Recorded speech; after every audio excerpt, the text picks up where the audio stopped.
Hey guys! Well, we're at this time now.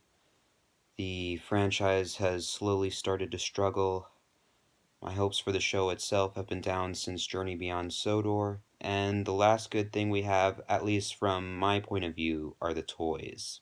Anyway, let me just go over some things from late 2018 up to this day. So, I've been busy in college as well as working on some new projects. One of the classes I recently finished this fall was a scripting class called Scripting for Electronic Media. From there, I learned the different types of styling and formats to use when writing up a new script. Some of the ones that I did included radio, audio and visual sketches, and screenplays. I've been starting to use these techniques for future videos. Before doing so, my scripts were just typed in lines without any format. So this class really helped me on typing personal scripts more professionally, and I already started for what is hoped to become the next episode of TTTS, depending on how busy I am nowadays. I mean, the older you get, the less time you have to spend in your childhood fandom.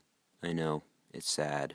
But nonetheless, I still like to entertain my fans with whatever new ideas that pop into my head. Plus, I want to continue showing my love for Thomas after all these years, despite the direction the show is currently going right now. I am still collecting Trackmaster products, including characters introduced after Series 20, mainly because I want to portray them in the generation that older fans like myself grew up with, and different ways that could adapt more properly into the actual show. For example, we had this whole debate of Edward and Henry being moved out of the Steam team to make room for more female engines like Nia and Rebecca. Now, I honestly wouldn't mind having more girls in the Steam team, the only trouble is Mattel's decision to use them as replacements for characters that originally started the franchise. In the Railway series, Edward, Henry, and Gordon were the first engines to be introduced in the Thomas universe, and they've been main characters ever since. By taking some of Audrey's creations and removing them from the series' core family, it kinda breaks it apart. This is why I think the addition of Nia and Rebecca could have worked out more thoroughly if they were used as two more members in the Steam team, and not as replacements of core characters. You don't need to have a maximum of 7 members in this family. I mean, yes, I know there are only 7 berths in Timoth sheds, but it shouldn't limit how many engines you have in the main cast. In fact, the shed shouldn't be a limiting factor at all. So, if you want more female characters in the Steam team, don't just drop existing ones, make some additions. In other words, you can grow the family from 7 to 9 members. Plus, if you really want to make it more gender-friendly, you can even add in 3 more female engines and build it up to a total of 12 members. This way you have equality within the 6 males and females, and they can also take turns sleeping in Timoth sheds from time to time. So, as a way of providing some of these suggestions, I've decided to write an episode revolving around Edward and Nia.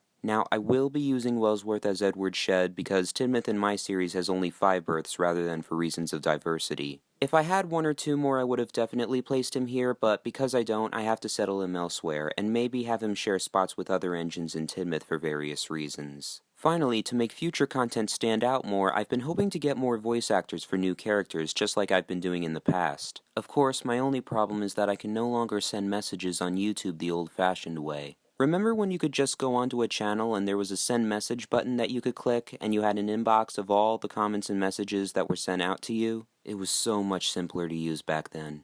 Now that it's changed, I can't even figure out how to communicate with or send messages to other users privately. So to help me find solutions, I wanted to ask you guys if you had any suggestions for ideas to connect with YouTubers. If you do, please leave them in the comments below. I think that would be really helpful and I would really appreciate it. Anyway, thank you guys for tuning in. Hopefully I can get some projects done. Don't forget to follow me on Twitter, and I'll see you next time. This is Ramafool signing out.